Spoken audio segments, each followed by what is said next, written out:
The rain hadn't stopped since morning. It was as if the sky itself was mourning with me.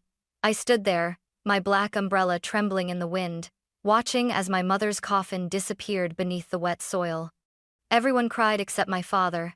He wasn't there. He was in Hawaii, smiling beside his new mistress, their champagne glasses raised as if celebrating my mother's death. When the last shovel of dirt hit the coffin, I whispered goodbye through clenched teeth. That night, lightning tore across the Portland sky as I sat alone in my apartment, staring at old photos of her. Then my phone buzzed. "I'm not dead. Come to the cemetery. Now." It was from her number, my mother's. My throat closed, and my hands went cold. I grabbed my car keys, heart hammering. I didn't know if I was driving toward a miracle or madness. My name is Grace Miller, and until a week ago, I thought my life was normal. I had a small apartment overlooking the Willamette River, a job as a freelance designer, and a mother who called every Sunday to remind me to eat breakfast. I used to roll my eyes at her texts. "Take your vitamins, sweetheart. Don't skip dinner again." I never thought I'd miss them. The day she died started like any other. I was finishing a client project when an unknown number appeared on my phone. I almost ignored it, but some strange instinct made me answer. "Is this Miss Grace Miller?" The woman's voice trembled. "I'm calling from Portland General Hospital. I'm so sorry. Your mother passed away this morning. Sudden cardiac arrest." For a moment, I couldn't breathe.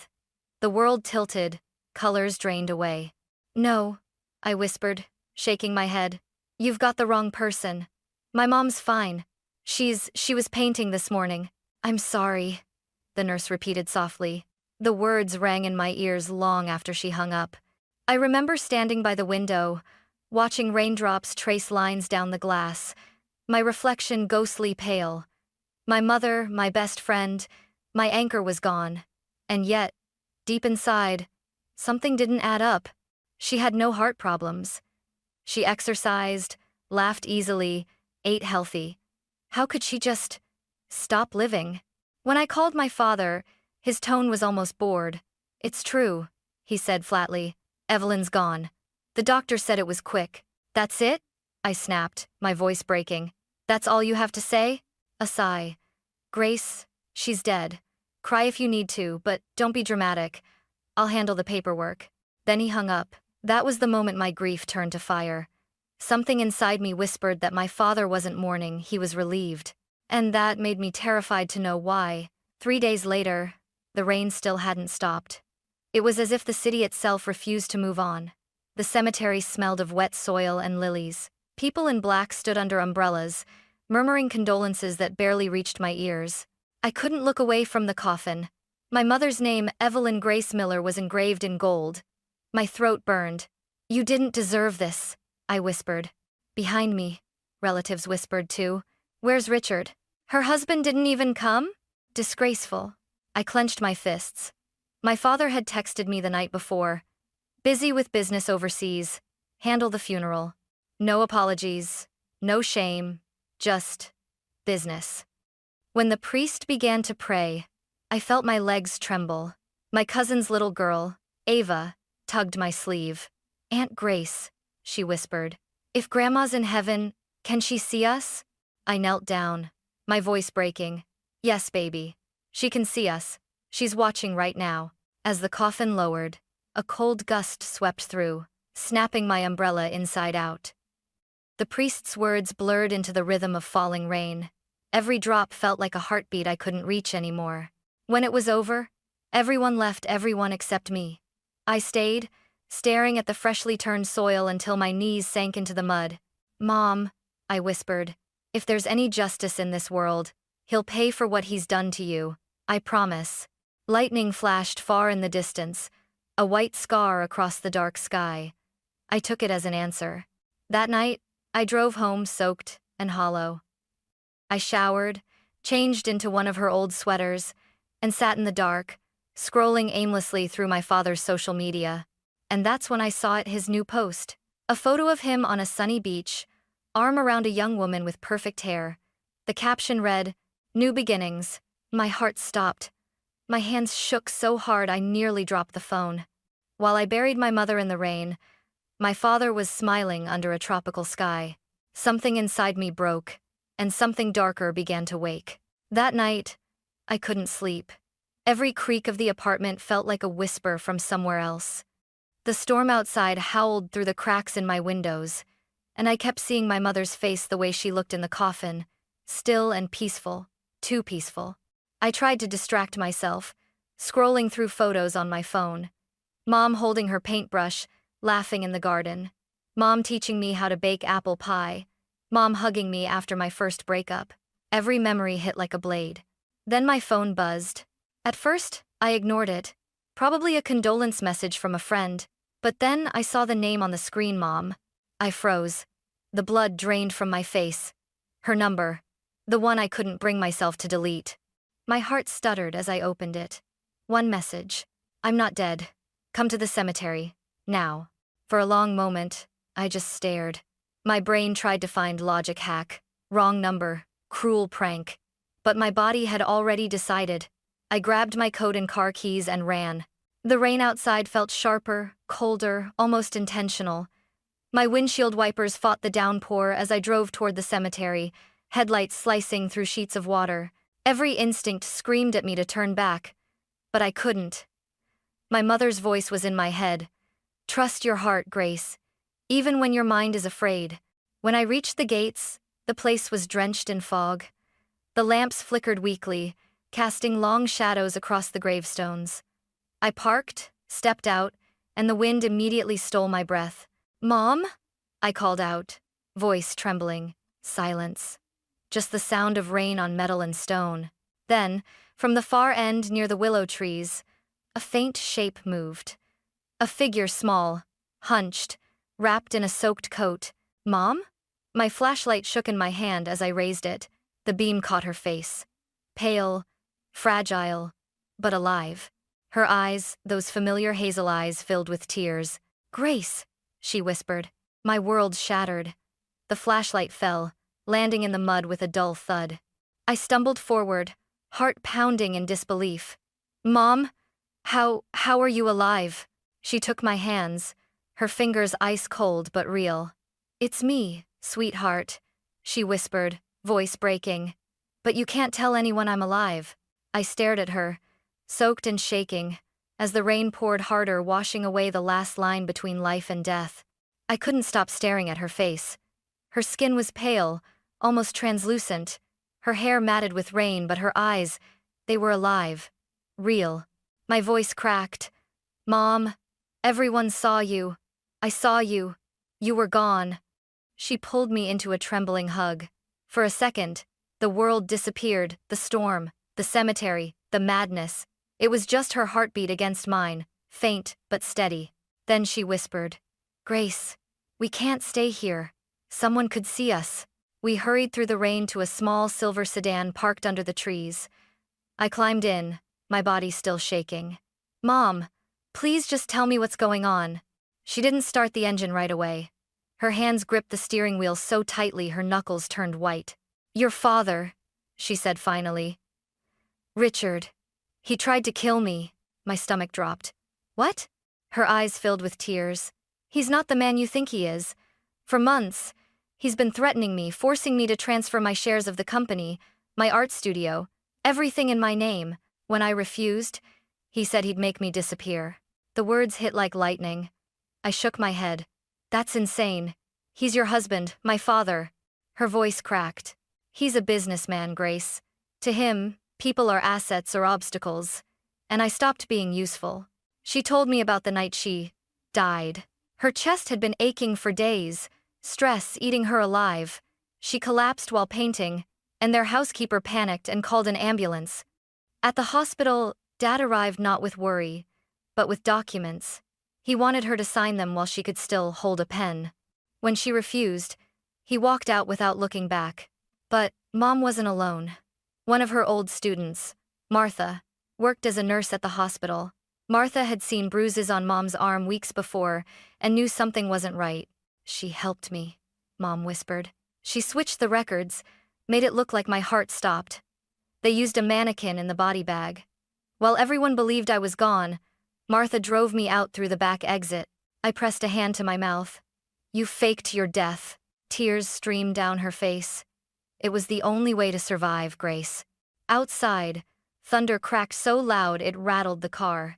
I thought you'd be safe once I was gone, she said softly. But when I saw what he posted New Beginnings, I knew he wouldn't stop. He'll come for everything, even you. I stared at her, my heart thundering louder than the rain. Then we stop him first. Her eyes widened. Grace, no. You don't know what he's capable of. I met her gaze, my voice steady. I know exactly what he's capable of. That's why we have to expose him. For a long moment, she just looked at me like she was seeing me for the first time. Not as a daughter, but as someone who could finally fight back. Then she nodded, slow but certain. All right. But if we do this, we do it smart. No mistakes. The rain began to fade, leaving only the faint sound of water dripping from the trees. That was the moment I realized. My mother didn't die in that hospital. She was reborn. And I was about to join her. By morning, the city felt different, colder, sharper, like it knew what I'd learned. I barely slept. Every time I closed my eyes, I saw my father's face at the hospital, calm, detached, as if my mother's death were just a line on a spreadsheet. Mom stayed hidden in a safe house on the outskirts of Portland. Her friend Martha checked on her every few hours. I promised not to tell anyone, not even my best friend, not even the police. Not yet, but I wasn't good at waiting. At 8 a.m., my father called. His tone was smooth, almost cheerful. Grace, darling, I'm finalizing your mother's estate today. I need your signature on a few documents. I gripped the phone so tightly my nails bit into my palm. Documents? Just paperwork, he said. Nothing for you to worry about. Come by the mansion tonight. I agreed. Then I texted Mom. He's making his move. Her reply came seconds later. Let him think he's winning. That night, the house I grew up in looked like a stranger's home. Everything gleamed, marble floors, crystal chandeliers, but the air was thick, heavy, wrong. He greeted me with that politician's smile. You look tired, Grace. Losing sleep over old things? Over dead things, I said coldly. Or people who are supposed to be dead. He paused, eyes narrowing. Careful with your words. And we sat in his office. He slid a thick folder across the desk. These are transfer forms for your mother's properties. Since you're her only heir, I need you to sign to consolidate ownership. Then we can move forward. I flipped through the pages, heart pounding. My mother's signature was already on them, perfectly forged. I looked up slowly. You forged her signature, he chuckled. You think I need to forge anything? Your mother agreed to this before she passed. Funny, I said, standing up. Because I remember her saying she'd rather burn everything than let you have it. His smile vanished. Sit down, I'm not signing. Grace, he said softly, leaning forward. I know you're grieving, but don't make me force you to do what's necessary. There it was. That tone, that icy control, the same voice that had terrified my mother for years. My hand trembled not from fear, but rage. You already killed her once. You won't do it again. He froze. What did you say? I stared right into his eyes. I said you won't get away with it. A flicker of panic crossed his face. He stood abruptly, his chair scraping against the floor. You've been talking to someone. I said nothing. He snatched the folder, breathing heavily, and snapped. Get out. Now. I turned toward the door, but not before catching the reflection of a small safe behind his desk in the mirror. A code lock, half hidden by a family photo. I smiled faintly. Sure, Dad. I'll go. That night, I didn't sleep.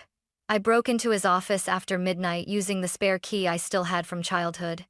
The safe opened on the third try. His password was my mother's birthday. Of course. Inside were bank statements, offshore transfers, fake contracts, and a flash drive. I copied everything onto mine and left as quietly as I came. When I returned to my car, my hands were shaking. I texted Mom again. Got it. Her reply came instantly. Good. Now, Grace. Be careful. He'll know. The message had barely delivered when my phone buzzed again. Unknown number. You think I wouldn't notice, Grace? My blood turned to ice. It was my father. My heart stopped. His text burned on the screen like a warning from hell. You think I wouldn't notice, Grace? I looked around. The street outside my car was empty, just rain, neon reflections, and my own trembling hands. My chest tightened. He knew. Then my phone rang. His voice came through, low, composed, terrifyingly calm. "You were always clever," he said. "But you forgot who taught you how to lie." I swallowed hard. "You don't scare me," he laughed softly. "Don't I?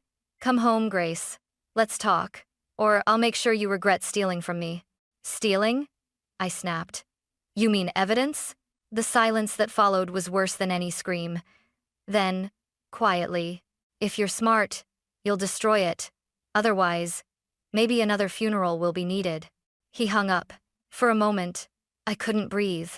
My reflection in the windshield looked pale and broken, but then I remembered my mother's trembling hands clutching that steering wheel, whispering, "He'll come for everything, even you." Not anymore. I drove straight to the safe house. Mom opened the door, still in her robe, eyes wide with fear. "Grace, what happened?" "He knows," I said, throwing the flash drive onto the table. "We need to move fast.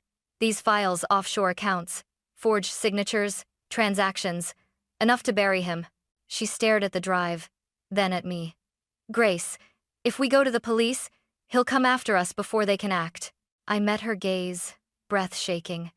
"Then we'll make him destroy himself." We spent the next 48 hours with Martha's help, sending the files anonymously to the FBI and financial authorities. Mom contacted an old lawyer friend, Charlotte Wells, who began drafting a formal statement for when the storm broke. But the storm came early. 2 nights later, headlights flared outside the house. Mom peeked through the curtain and froze. "It's him," she whispered. "Richard." The knock that followed rattled the whole frame. "Grace!" His voice boomed through the door. "Open up! Let's end this ridiculous game." Mom's hand clutched mine, trembling. "Don't, he's dangerous." But I was done running. I opened the door. He stood there in the rain, drenched, furious, eyes bloodshot. The expensive suit clung to him like armor cracking at the seams. "Where is she?" he hissed. I stepped into the doorway. "Where's who, Dad? The wife you buried? The woman you tried to erase?" His jaw tightened. "You don't understand what she did to me. She ruined me." "She loved you," I said. "You ruined yourself." He shoved past me, storming inside, shouting her name. "Evelyn!" Mom stepped out from the hallway, fragile but unflinching. "I'm right here." He froze. For a second, the rain outside seemed to stop. His face turned ghostly white. "No, no, this isn't possible. You're dead." Mom's voice was steady, steel beneath sorrow. "You tried to make me dead." He laughed, bitterly, trembling. "You think you can take my life's work? My company? My name? You're nothing without me." I stepped between them. "That's where you're wrong." Sirens echoed in the distance, growing louder. His face twisted, realization dawning. "What did you do?" Mom's eyes never left his. "What you taught us, cover your tracks. Unfortunately, you left too many." Red and blue lights washed over the room as the front door burst open. FBI agents flooded in, guns drawn. "Richard Miller," an officer shouted. "You're under arrest for financial fraud, money laundering, and attempted homicide." He turned to me, desperation finally cracking through the arrogance. "Grace, tell them they're wrong. Tell them you—" I shook my head slowly. "You buried the wrong woman, Dad." He lunged toward me, shouting something incoherent, but agents restrained him, twisting his arms behind his back. The rain outside roared again, drowning out his words. As they dragged him away, his gaze locked on my mother. "You'll regret this," he spat. Mom just whispered, "No, Richard. I already did." When the door closed, the house fell silent, except for the faint drip of water from the porch. I realized I was shaking not from fear, but release. Mom sank into my arms, sobbing softly. "It's over." I held her tighter, feeling her heartbeat against mine, the heartbeat that should have stopped weeks ago. "It's just beginning," I said. Outside, dawn was breaking. The first light spilled across the wet ground, washing away the night. For the first time since that funeral, the rain had finally stopped. The weeks that followed were a blur of headlines, court summons, and flashing cameras. Real estate tycoon Richard Miller arrested for fraud and attempted murder. Every news channel played his photo, the same confident smile he wore at charity galas, now frozen under the words, criminal investigation. Mom and I watched it all unfold from a quiet hotel room, far from the chaos. She barely spoke, her fingers wrapped around a cup of untouched tea. "Grace," she said one morning, "when I married your father, I thought he was the kind of man who built things. I never realized he was the kind who destroyed them." I reached for her hand. "He won't destroy us anymore." The trial began 3 months later. The courtroom was packed. Reporters, lawyers, shareholders who once praised him now whispering like vultures. My father sat at the defendant's table, gray suit wrinkled, hair unkempt, the arrogance gone from his eyes. He still didn't look at us. When my mother took the stand, the room fell silent. She spoke slowly, deliberately, each word cutting through the air like a blade. "I faked my death," she said. "Not out of revenge, out of survival." Gasps rippled through the audience. Reporters scribbled furiously. She described the threats, the forged documents, the night he told her she'd be worth more dead than alive. She didn't cry, she didn't break, she just told the truth. When it was my turn, I stood before the jury and looked at him, my father, the man I once believed could do no wrong. "He taught me how to be brave," I said quietly. "But I don't think he expected I'd use that bravery against him." Oh, he finally met my eyes. For the first time, I saw fear not of prison, but of the truth he couldn't control anymore. Our lawyer, Charlotte Wells, played the audio files and displayed the evidence we'd gathered: the offshore transfers, the falsified contracts, the argument recording between him and my late grandparents. The pieces of his empire collapsed, one by one, under the weight of his own deceit. When the verdict came, the room held its breath. Guilty on all charges. He closed his eyes. His shoulders sagged. No outburst, no denial, just silence. The judge's voice was clear and cold. "Richard Miller, you are hereby sentenced to 30 years in federal prison." The sound of the gavel echoed through the chamber like thunder after a storm. Mom exhaled, a tremor running through her, as if she'd been holding her breath for years. I reached for her hand, and she squeezed mine back, tears glistening but unshed. As they led him away in handcuffs, he glanced over his shoulder. For a heartbeat, his eyes softened, the faintest ghost of the father I'd once loved. Then he was gone. Outside the courthouse, cameras flashed, microphones thrust toward us. "Mrs. Miller, Miss Miller, how does it feel to bring down one of Portland's most powerful men?" Mom paused, the corners of her mouth lifting into a faint, tired smile. "It doesn't feel like victory," she said. "It feels like freedom." The next morning, the headlines called her the woman who returned from the dead. But for me, she wasn't a ghost come back to life. She was proof that the truth, no matter how buried, always finds a way to rise. Months passed after the verdict, yet every morning I still woke up expecting to hear the gavel's echo. The nightmare had ended, but its shadows lingered. Mom and I moved to the Oregon coast, far from the glass towers and sharp suits of Portland. She bought a small cottage by the sea, with peeling white paint and a garden that breathed color again. Her days were slow and gentle, teaching local kids to paint, filling canvases with the same wild daisies she once grew in our old backyard. One afternoon, I found her standing by the water, brush in hand, staring at the horizon. "What are you painting?" I asked. She smiled faintly. "Freedom." I opened a small design studio nearby and named it Evelyn and Grace Designs. It wasn't just work, it was a promise. We would build something honest, beautiful, and alive. Life, slowly, became quiet again. Simple, safe. But every now and then, the past whispered. Reporters still sent letters. Investors begged Mom to tell her story for documentaries. She always refused. "I don't need to relive it," she said softly. "I just need to live." One evening, as the sun dipped low over the ocean, I sat on the porch with her and a cup of tea. The air smelled of salt and wet earth. I looked at her, still half in disbelief. "Mom, I never asked who sent that text that night, the one that brought me to you." She looked up, the sunset reflecting in her eyes. "I didn't," she said quietly. I frowned. "What do you mean? It came from your number. My phone was off. Martha took it." I didn't have it that night. We sat in silence, as the waves hissed against the rocks. A chill slid down my spine, but not from fear, from awe.